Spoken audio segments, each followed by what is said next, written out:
Bismillahirrahmanirrahim. Assalamualaikum warahmatullahi wabarakatuh dan sugeng rahayu semua para santri dan murid dan juga para pemirsa. Video ini diberi judul Guru Video Lembaran Kedua tahun 2025 Masehi.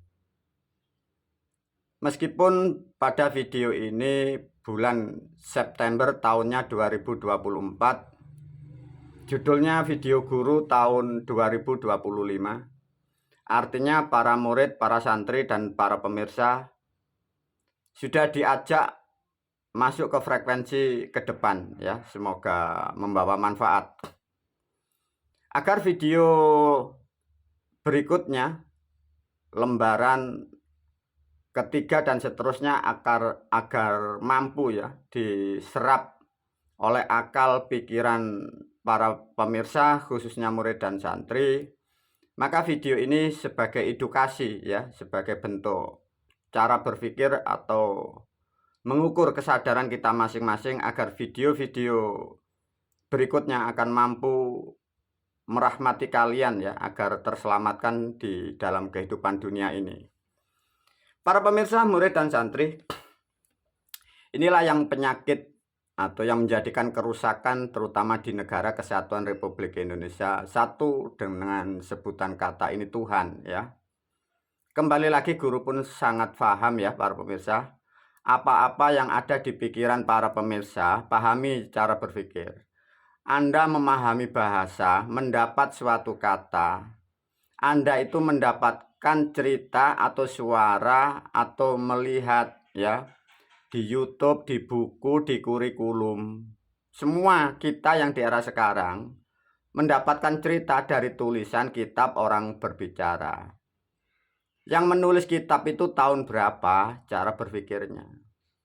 Dan itu belum lagi nanti siapa yang membuat. Nah, jadi konsep ya, pemahaman yang masuk di pikiran Anda itu yang menentukan perbuatan Anda. Sehingga apa-apa yang tidak sama dengan apa isi otak Anda menyalahkan orang lain.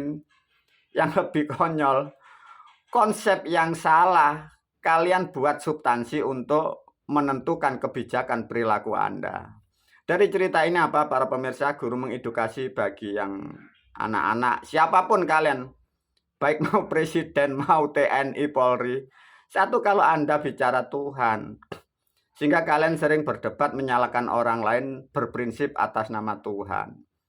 Kembali lagi diulas para pemirsa. Apa sih Tuhan itu para pemirsa? Apa sih Tuhan itu? Lo kan ribet. Nah, untuk memudahkan pemikiran gini loh para pemirsa.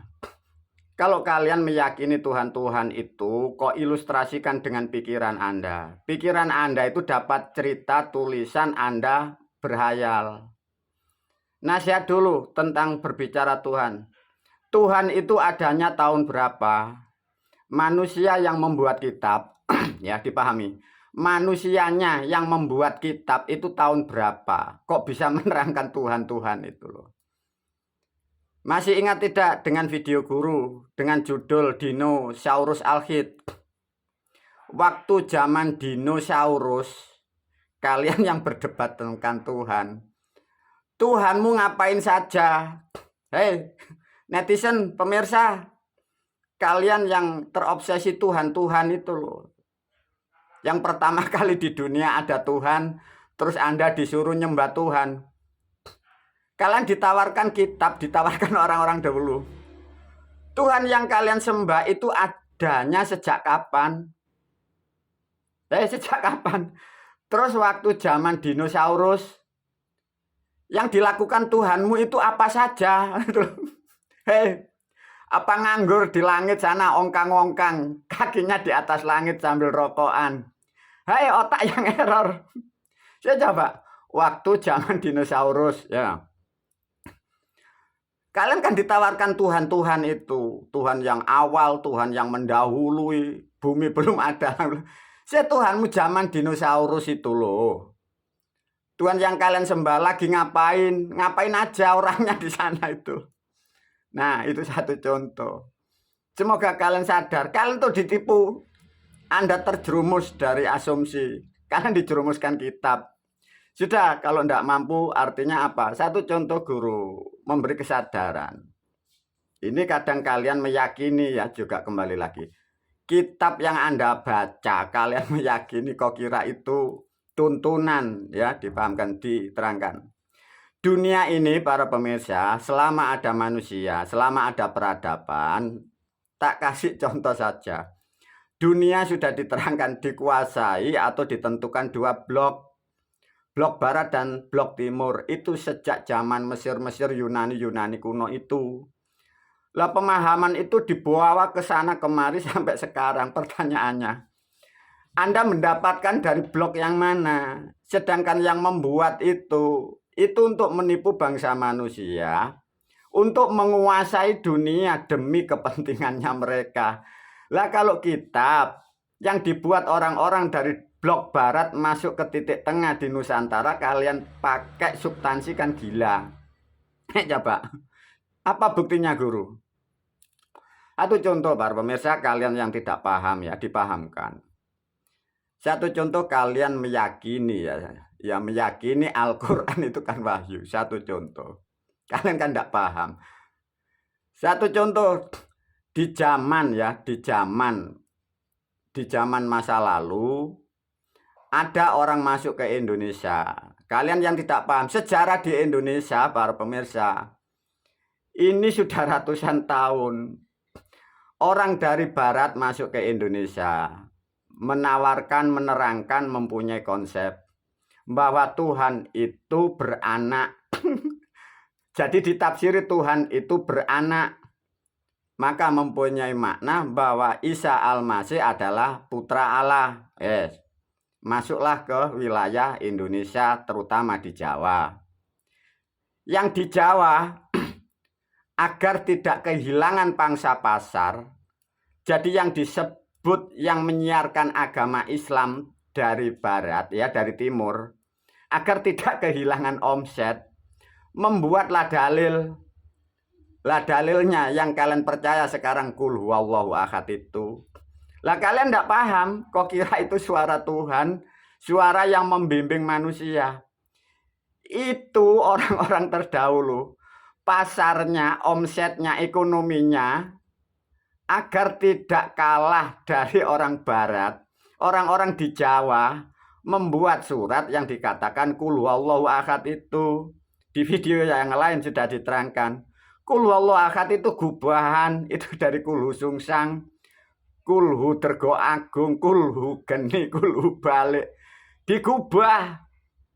Jadi agar murid umatnya mau membayar kepada ulama-ulama itu, biar omsetnya tidak kalah dengan penjajah dari barat. Nah, orang-orang dahulu membuat Tuhan kita tidak beranak. Nah, lah kalau hal-hal substansi ini, ayat-ayat ini kok imani, kok buat membantah orang lain. Lah kalian kan yang celaka. Coba, dari barat membuat kitab bahwa Isa adalah putra Allah. Yang dari versi timur, Tuhan kita tidak beranak. Lah, kalimat-kalimat seperti ini kalian tidak paham. Saya coba para pemirsa, kalau dari pihak barat menerangkan Yesus atau Isa putra Allah, dari timur di sini membuat Tuhan tidak beranak dan tidak diperanakkan, dan Tuhan kita hanya satu.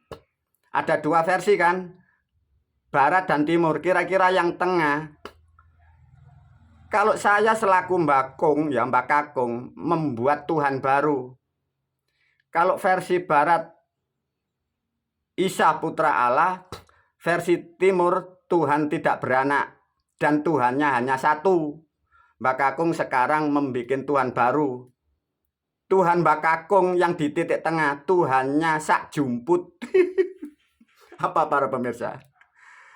Dari versi Arab, Tuhannya satu. Ya, satu ndil sakler ya. Lah, yang dari versi barat, jadi Tuhannya beranak.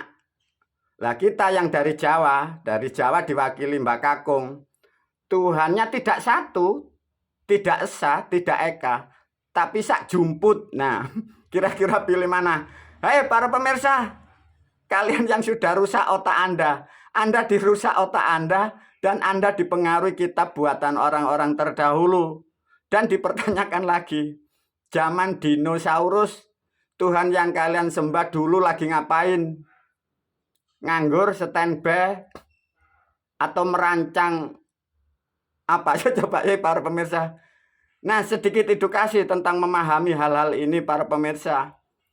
Sudah kalian enggak paham, maka guru menasihatkan, dengan kesalahan memahami itu, hidupmu masalah. Kalian tidak mampu menyelesaikan permasalahan tentang kehidupan, tidak mampu menyelesaikan kebutuhan sehari karena di dalam pikiran Anda ini salah. Dan Anda interaksi dengan orang yang salah juga. Aturan yang salah, lah ini dah error. Hei para pemirsa, Mbak Kakung punya Tuhan baru. Tuhannya bukan Ahad, tapi sak jumput. Pilih mana? Tuhan versi timur, Tuhan versi barat, atau versi tengah? Wabillahi taufik walhidayah, waridho walinayah. Assalamualaikum.